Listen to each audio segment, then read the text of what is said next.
श्री दुर्गा सप्तशती अध्याय 10 शुंभवध। मैं मस्तक पर अर्धचंद्र धारण करने वाली शिव शक्ति स्वरूपा भगवती कामेश्वरी का हृदय में चिंतन करता हूँ। वे तपाए हुए स्वर्ण के समान सुंदर हैं। सूर्य, चंद्रमा और अग्नि, ये ही तीन उनके नेत्र हैं तथा वे अपने मनोहर हाथों में धनुष, बाण, अंकुश, पाश और शूल धारण किए हुए हैं।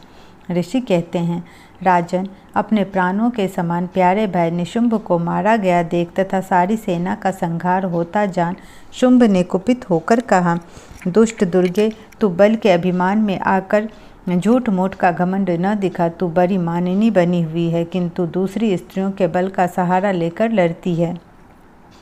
देवी बोली, ओ दुष्ट, मैं अकेली ही हूँ। इस संसार में मेरे सिवा दूसरी कौन है? देख, ये मेरी ही विभूतियाँ हैं, अतः मुझमें ही प्रवेश कर रही हैं। तदंतर ब्राह्मणी आदि समस्त देवियाँ अंबिका देवी के शरीर में लीन हो गई। उस समय केवल अंबिका देवी ही रह गए। देवी बोली, मैं अपनी ऐश्वर्य शक्ति से अनेक रूपों में यहाँ उपस्थित हुई थी। उन सब रूपों को मैंने समेट लिया है। अब अकेली ही युद्ध में खड़ी हूँ। तुम भी स्थिर हो जाओ, ऋषि कहते हैं। तदंतर देवी और शुंभ दोनों में सब देवताओं तथा दानवों के देखते देखते भयंकर युद्ध छिड़ गया। बाणों की वर्षा तथा तीखे शस्त्रों एवं दारुण अस्त्रों के प्रहार के कारण उन दोनों का युद्ध सब लोगों के लिए बड़ा भयानक प्रतीत हुआ।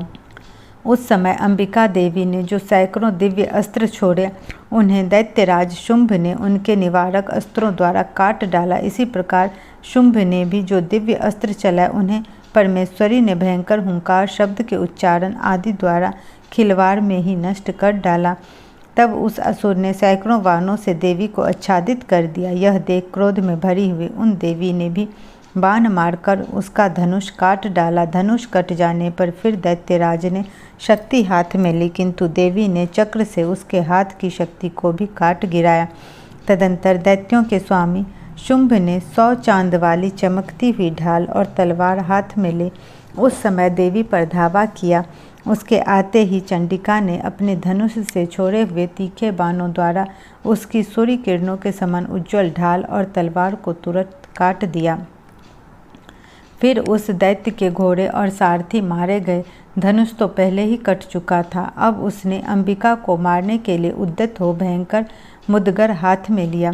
उसे आते देख देवी ने अपने तीक्ष्ण बाणों से उसका मुदगर भी काट डाला। तिस पर भी वह असुर मुक्का तानकर बड़े वेग से देवी की ओर झपटा।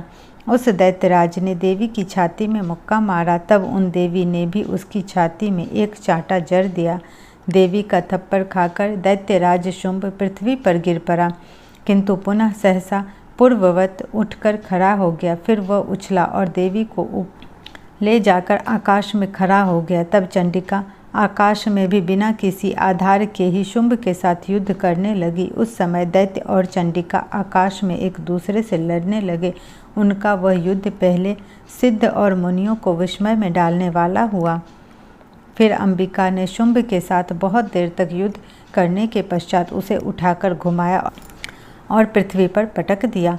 पटके जाने पर पृथ्वी पर आने के बाद वह दुष्टात्मा दैत्य पुनः चंडिका का वध करने के लिए उसकी ओर बड़े वेग से दौड़ा। तब समस्त दैत्यों के राजा शुंभ को अपनी ओर आते देख देवी ने त्रिशूल से उसकी छाती छेद कर उसे पृथ्वी पर गिरा दिया।